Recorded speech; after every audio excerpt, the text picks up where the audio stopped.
तो आइए दोस्तों, आज हम सबसे पहले देखते हैं join Indian coast guard GD एवं डीवी का फुल सिलेबस। जीडी मतलब होता है जनरल ड्यूटी एंड डीवी मतलब होता है डोमेस्टिक ब्रांच। अभी 7 तारीख को निकला है फॉर्म एवं 19 तारीख इसका लास्ट डेट है, जैसा कि आप देख सकते हैं 5 जनवरी। ठीक, ओके दोस्तों, यहाँ देखिए यह है इसका ऑनलाइन होने का फर्स्ट डेट है, यह है लास्ट डेट। यहाँ तक ही भरा जाएगा फॉर्म। चलिए दोस्तों आगे देखते हैं फॉर्म भरने के क्या क्या कंडीशन है। एलिजिबिलिटी कंडीशन, फॉर्म भरने के क्या क्या कंडीशन है। तो देखिए दोस्तों, सबसे पहला ऑनलाइन एप्लीकेशन वही कर सकता है जो कि मेल इंडियन सिटीजन्स है। ओके दोस्तों, एंड एज, उसका एज क्या होना चाहिए, एज जो है एज क्या होना चाहिए। तो पोस्ट ऑफ नाविक जनरल ड्यूटी के लिए क्या जीडी के लिए क्या होना चाहिए। सबसे पहले देखते हैं जीडी, उसके बाद डोमेस्टिक ब्रांच एंड यांत्रिक इंडियन कोस्ट गार्ड। ओके दोस्तों, अब देखते हैं एजुकेशन क्वालिफिकेशन। जनरल जीडी के लिए 10+2 होना चाहिए, 10+2 physics and education counselling on board school. आपको जो भी फिजिक्स एंड मैथ होना चाहिए, दोनों से आपको होना ज़रूरी है। अब चलिए दोस्तों देख लेते हैं डीवी के लिए, डोमेस्टिक ब्रांच के लिए। सबसे पहले आपको 10th पास होना चाहिए, आप कोई भी बोर्ड से हो सकते हैं। अब देखिए यांत्रिक के लिए, यांत्रिक के लिए भी 10th पास होना ज़रूरी है एंड इसके लिए ब्रांच होता है इसमें। ओके दोस्तों, अब देखिए फिर से देखिए एक बार एज में आपको कोई कन्फ्यूजन नहीं रहना चाहिए। मिनिमम एज होना चाहिए 18 साल, मैक्सिमम होना चाहिए 22 साल। इसके लिए आपको दिया गया है बोर्न 1 अगस्त 1999 से 31 जुलाई 2003 तक होना चाहिए। एंड डीवी के लिए 1 अक्टूबर 1999 से 23 सितंबर 2003 तक इसका चलेगा।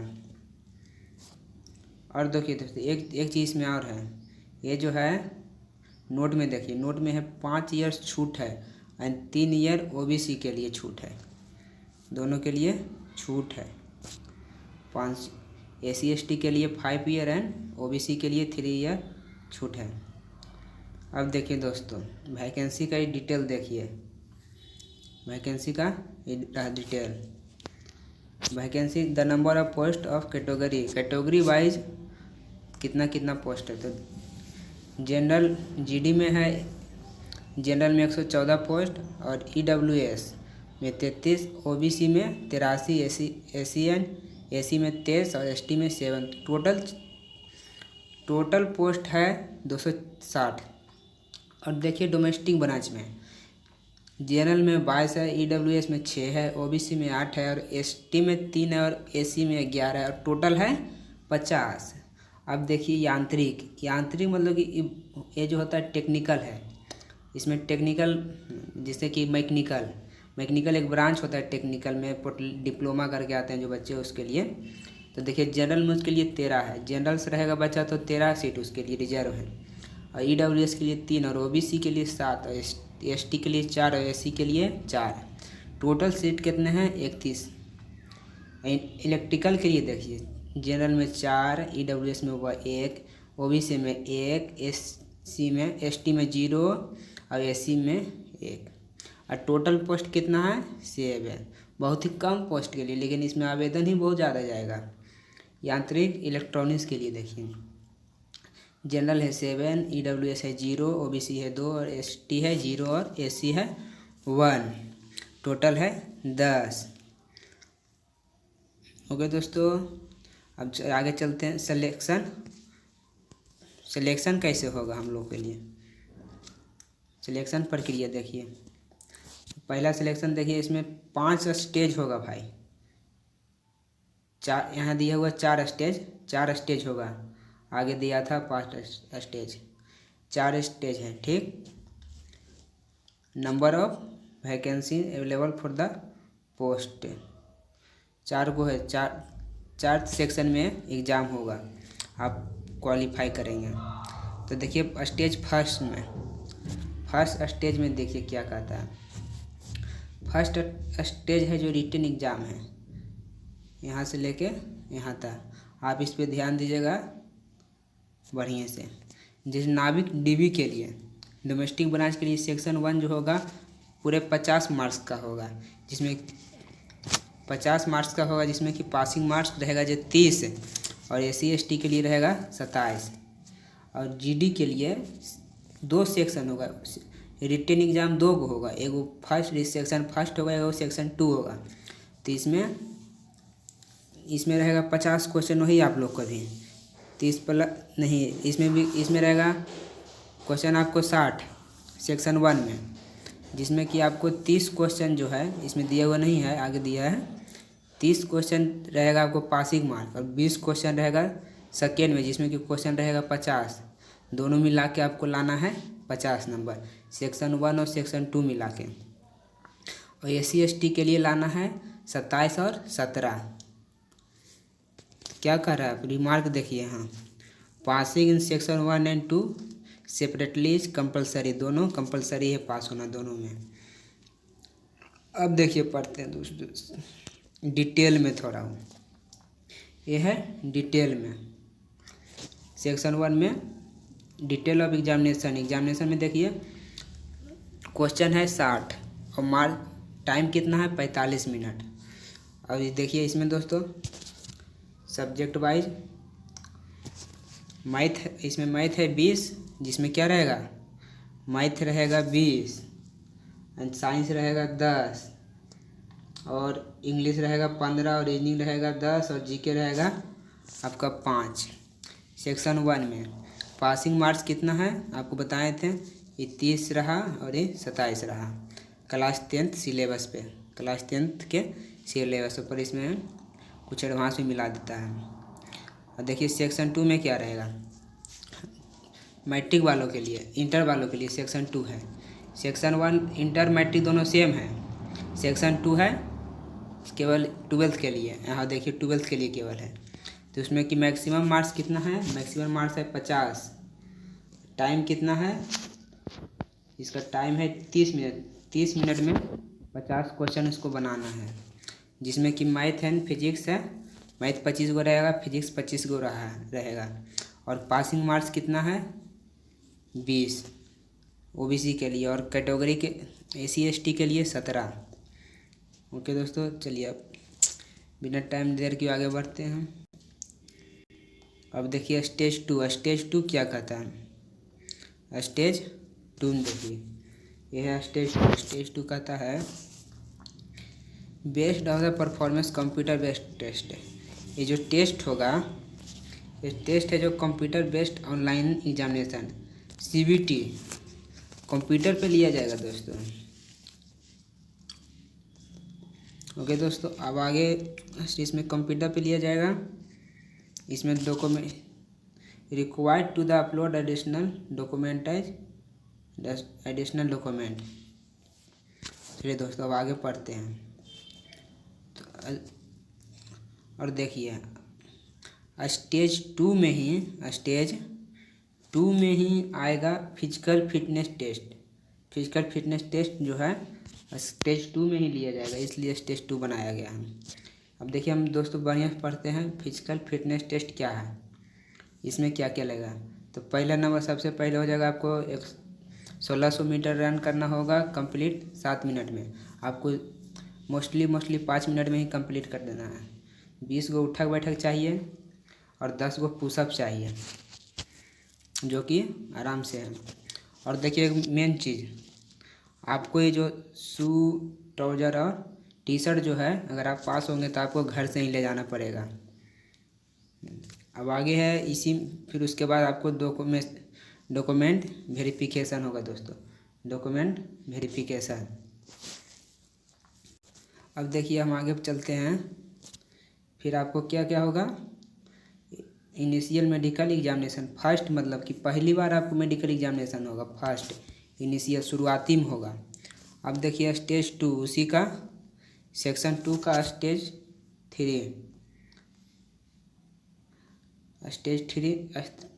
में क्या होगा, इसमें भी डॉक्यूमेंट वेरिफिकेशन होगा। इसमें क्या क्या होगा डॉक्यूमेंट वेरिफिकेशन, तो देखिए दोस्तों डॉक्यूमेंट वेरिफिकेशन क्या क्या होगा, तो इसमें होगा कि original document like grade matric and 12th diploma का भी diploma marksheet, photo identity, caste certificate, subject aggregate marks, any सब चीज़ का आपका name, date of birth, check of parents name, percentage of marks, validity document, caste certificate detail, ये सारे चीज़ का होगा।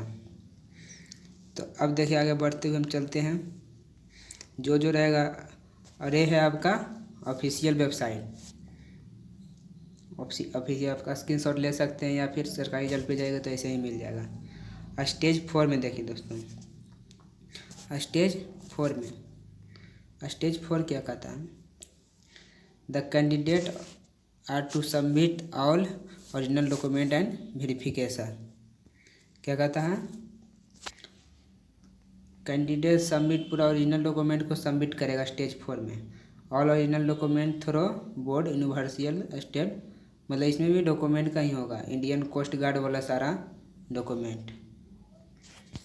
अब देखना है हाउ टू अप्लाई, ये है साइबर कैफ़े के लिए हाउ टू अप्लाई, कैसे कैसे अप्लाई करना है, सारे चीज़ देख सकते हैं। देख लिया अप्लाई मतलब हाउ टू अप्लाई कैसे करें, तो देखिए ओनली फॉर फॉर्म 5 जनवरी 2021 से 19 जनवरी 2021 तक अप्लाई होगा। इसका लास्ट डेट है 19 जनवरी। जो नहीं भरे हैं कृपया जाके भर लीजिए, ये बहुत ही महत्वपूर्ण है। अगर कितना सोच रहे हो कि 10वां पे क्या भरें, तो आप पता होना चाहिए, भरना चाहिए। अच्छा 50 पोस्ट है, इसकी देख कर नहीं, आपको एक्सपीरियंस मिलेगा, कम से कम कंप्यूटर बेस्ड टेस्ट का एक्सपीरियंस मिलेगा। अब देखिए दोस्तों, जो जो महत्वपूर्ण चीज़ है वही बता रहे हैं, ज़्यादा नहीं बताना है हमको। जो जो एकदम महत्वपूर्ण है, फिजिकल बता दिए हैं, एग्जामिनेशन बता दिए हैं। देखिए दोस्तों, इसका एग्जामिनेशन फ़ी कितना है, तो आपको एग्जामिनेशन फ़ी देखिए 250 रुपया है। एग्जामिनेशन फ़ीस कितना है, 250 रुपया। किसके लिए, रिक्वायर्ड पे फी ऑफ 250 रुपये, 250 ओनली। आपको सारे को देना होगा, नो इसमें ST कोई नहीं, सब सभी को 250 रुपया देना है। एग्जामिनेशन सिटी देखिए दोस्तों, the candidate to given 5 performance examination city in application of first and second stage.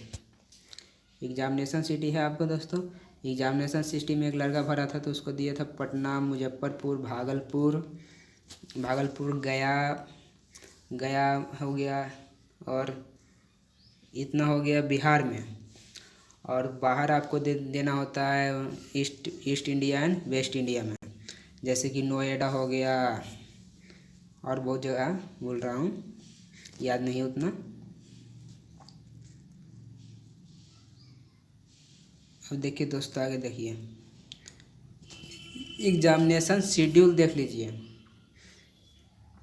भरने से पहले इसको देख लीजिए आप लोग। देखिए नाविक GD स्टेज 1 का एग्ज़ाम कब होगा, तो मिड एंड एंड मार्च 2021। नाविक GD का एग्ज़ाम जो होगा 15 मार्च से लेके 30 मार्च 2021 के बीच में हो सकता है। और नाविक इसका, और देखिए नाविक DB का स्टेज 1 में, इसका भी मिड एंड एंड मार्च 2021 15 से 30 मार्च के बीच में हो सकता है। और यांत्रिक का भी वही हाल है। चलिए अब आगे देखते हैं स्टेज 2 में। ये स्टेज 2 क्या कहता है, इन होगा अप्रैल में, अप्रैल एंड ईयरली मई, यानी कि 20 से 30 अप्रैल के बीच में होगा, और नहीं तो 30 से 1 से 10 मई के बीच 2021 में होगा। वही हाल है कि नाविक DB का इन अप्रैल एंड ईयरली मई के 2021 में, वही चीज़ है यांत्रिक में आपको होगा। और वही स्टेज 3 एंड स्टेज 4, स्टेज 3 और 4 GD होगा अगस्त में, DB होगा अक्टूबर में, और यांत्रिक का होगा अगस्त में, यानी जो मैट्रिक लेवल पे डीबी भरेगा उसको अक्टूबर में होगा, और जो जीडी भरेगा उसको 12th वाले लोग को अगस्त में ही हो जाएगा। तो चलिए दोस्तों, जो था महत्वपूर्ण चीज़ वो हम बता दिए हैं, और आगे देखिए कोई चीज़ महत्वपूर्ण रहेगा तो भी बताएंगे। सबसे महत्वपूर्ण तो यही है। तो चलिए दोस्तों, आगे वेरी वेरी इंपॉर्टेंट में मेडिकल स्टैंडर्ड, मेडिकल मानक के डाटा क्या होना चाहिए। तो पहला है कि medical examination will be conduct bye military doctor. Military doctor आपको मेडिकल चेकअप करेगा, जिसमें हाइट होगा, हाइट कितना होना चाहिए, तो 157 होना चाहिए। यहाँ पे देखिए up to 5 centimetre below candidate Assam, Nagaland, Mizoram, Meghalaya, Arunachal Pradesh, Manipur, Tripura, Garhwal, Sikkim, Andaman Nicobar, island, इन लोग के लिए 5 सेंटीमीटर छूट है। मतलब कि पहाड़ी इलाका के लिए 152 ही चाहिए। चलिए दोस्तों, अब देख लेते चेस्ट का क्या हाल है। चेस्ट में कुछ नहीं, मिनिमम 5 एक्सपेंशन सेंटीमीटर, 5 सेंटीमीटर आपको फूलना चाहिए छाती, बस इसका इतना ही कहना है। देखिए वेट का क्या है, बहुत से लड़कों का वेट में छट जाता है। वेट जो है, वेट समझाना थोड़ा सा मुश्किल है, पर समझा रहा हूँ, मैं समझ चुका हूँ इसको अच्छे से। देखिए यहाँ से देखिए, प्रोनेट मतलब कि हाइट के जो है, हाइट के अलग आपका वेट नापा जाएगा। हाइट एंड वेट पे आपका वेट डिपेंड करता है। आपको अगर हाइट 157 है, 160 है या ऊपर है, उस पर डिपेंड करेगा। और एज कितना है, ऐसे 18-19 से एज का मिनिमम 53 kg होता है, उसके प्लस माइनस 10। अगर आपका 53 kg होना चाहिए हाइट एंड वेट के हिसाब से, तो आपको 43 kg रहिएगा तो चलिएगा, और 63 के लिए रहिएगा तो आपको लिया जाएगा, एक्सेप्ट होगा। देखिए हेयरिंग क्या है, जैसे कि हेयरिंग दोस्तों कितना होता है कि बड़ा बड़ा बाल है वो नहीं चलेगा, एकदम छोटा छोटा बाल भी नहीं चलेगा, नॉर्मल बाल आप कटा सकते हैं। देखिए दोस्तों, यही महत्वपूर्ण है। टैटू बिल्कुल भी नहीं चलेगा। Permanent body tattoo are not permitted on the body of part of body. किसी भी परमानेंट टैटू को नहीं चलेगा। अगर गुदवा लिए तब जाके अभी भी निकलवा सकते हैं। चलिए दोस्तों, आगे देख लेते हैं ट्रेनिंग क्या होगा। आप लोग को ट्रेनिंग क्या क्या होगा। ट्रेनिंग देखिए, ट्रेनिंग नाविक जनरल ड्यूटी एंड यांत्रिक का होगा, सबका आगे ये सब होगा। ट्रेनिंग होगा आपको, उसके बाद फिर जनरल गाइडलाइंस होगा। अब देखिए दोस्तों, आगे चलते चलते हैं, जो महत्वपूर्ण है वही बताएंगे, बहुत लंबा इसका है। आपको पैसा, हाँ देखिए दोस्तों, यही इसी के लिए तो आदमी सारा काम करता है। पे फीस मतलब कि कितना सैलरी मिलेगा वही है। जीडी को मिलेगा 21,700 रुपया। कब, जैसे ही वो ज्वाइन करेगा तब। डोमेस्टिक ब्रांच यानी 10th लेवल वालों के लिए भी मिलेगा 21,700 रुपया। तो देखिए दोस्तों, कितना लोग कहता है जीडी का काम अच्छा नहीं, आपको झाड़ू पोछा करवाएगा, ये सब करवाएगा, पर रेलवे से तो अच्छा है, और आपको 21,000 रुपया भी मिल रहा है, प्लस फैसिलिटी मिलेगा, आपको खाना पीना सब सुविधा रहेगा। अब देखिए आपको टेक्निकल वालों को मिलेगा कितना, 29,200 रुपया। उसमें से आपको 6,200 रुपया कट जाएगा, यानी बात बढ़ेगा बराबर है, 23,000 रुपये इसको मिलेगा। इसमें देखिए प्रमोशन भी होता है दोस्तों। प्रमोशन में आप जा सकते हैं कितना, 47,000 तक जा सकते हैं। प्रधान अधिकारी बन सकते हैं, प्रधान सेवक बन सकते हैं। प्रधान सेवक इंजीनियर लोग बनेगा, आप लोग नहीं बन सकते हैं, इंजीनियर लोग बनेगा। अदर बेनिफिट भी है। अदर बेनिफिट देखिए, पहले फ्री रेशन, मतलब कि आपको कपड़ा फ्री मिलेगा, मेडिकल ट्रीटमेंट फ्री मिलेगा, self and family depend parents मिलेगा, इसका भी मिलेगा। और देखिए 45 days year none level of 8 days leave every year live.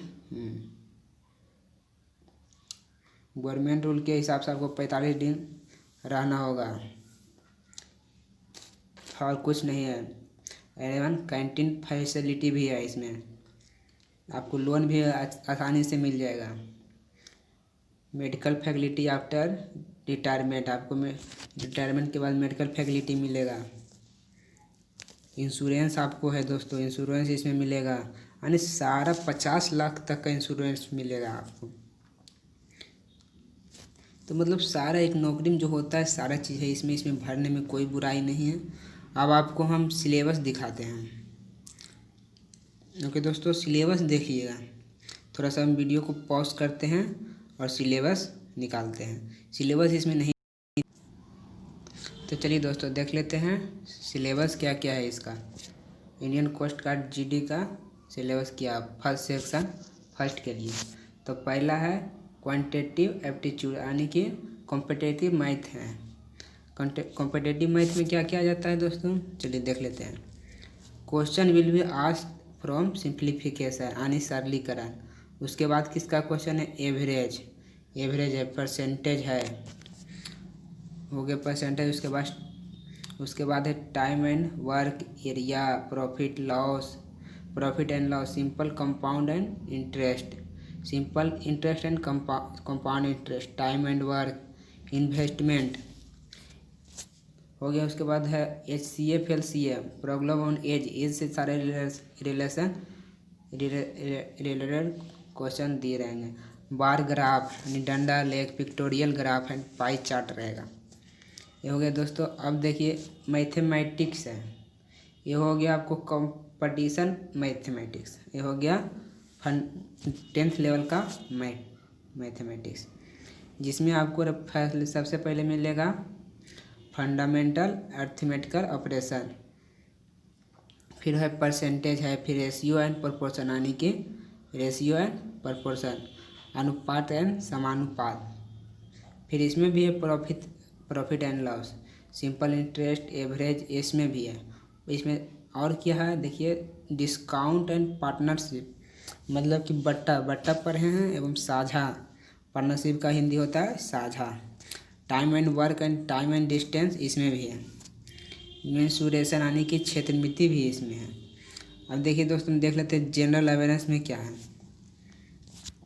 General science में क्या क्या पढ़ना होगा, तो दोस्तों आपको पढ़ना होगा question on general science will be general appreciation and understanding. आपको जनरल साइंस की आपको समझ होनी चाहिए आपको। हाँ, मेन देखिए है यही observation and experience, observation and experience daily का जो है ना, डेली का एक्सपीरियंस आपको उसमें दिखाएगा, बाकी आप समझ ही लीजिए खुद। अब देखिए जनरल साइंस हो गया, जनरल साइंस हो गया, जनरल साइंस पढ़ लिए दोस्तों। अब हम पढ़ लेते हैं इंग्लिश में क्या क्या पूछेगा। तो इसमें इंग्लिश में पूछेगा स्पॉट द ईरर के बारे में, ईरर है, फिल इन द ब्लैंक्स है, साइनोनिम्स है, एंटोनिम्स है, होमोनिम्स, एंटोनिम्स, स्पेलिंग गलत लिखा रहता है उस सब के बारे में, icon press, one word substitution, improvement of sentence को कैसे बढ़ाएंगे, एक्टिव पैसिव वॉइस और verb, conversion into direct and indirect speech, narration जो बोल सकते हैं, पैसेज पूछेगा आपको, ये पैसेज पूछेगा, एक कॉम्प्रिहेंशन पैसेज पूछेगा, सेंटेंस इन पैसेज पूछेगा, सफिंग पूछेगा, जो पूछेगा इसी में है। अब हम देख लेते हैं रीजनिंग में क्या क्या पूछेगा। रीजनिंग में क्या क्या पूछेगा, नहीं जनरल अवेयरनेस है। सबसे पहले देखते हैं जनरल अवेयरनेस है। इसमें आपको करंट जनरल पूछेगा, स्टोरी पूछेगा, कल्चर पूछेगा, ज्योग्राफी, इकोनॉमिकल पूछेगा, इंडियन कंडीशन पूछेगा, एनवायरमेंटल पूछेगा, हेल्थ एंड हाइजीन है, बेसिक ऑफ हिंदी लैंग्वेज पूछेगा। जो जो भी पूछेगा इसमें दिया हुआ है। ये क्या ग्रामर पूछेगा, child welfare, women welfare, social welfare, disaster management, sport, science, सारी चीज़ पूछेगा। अब देखिए रीजनिंग में क्या क्या पूछेगा। Focus on comprehension reasoning, Venn diagram, number series, coding and decoding, problem solving, teaching, statement and conclusion type question, सारा चीज़। अर्थमेटिक रीजनिंग सारे चीज़ आप देख लीजिएगा, पढ़ लीजिएगा। Arithmetical, number series, non verbal series, reasoning, setting, arrangement, setting करने के लिए भी पूछ सकता है। तो आई होप दोस्तों हम समझते हैं कि आप लोग का वीडियो अच्छा लगेगा।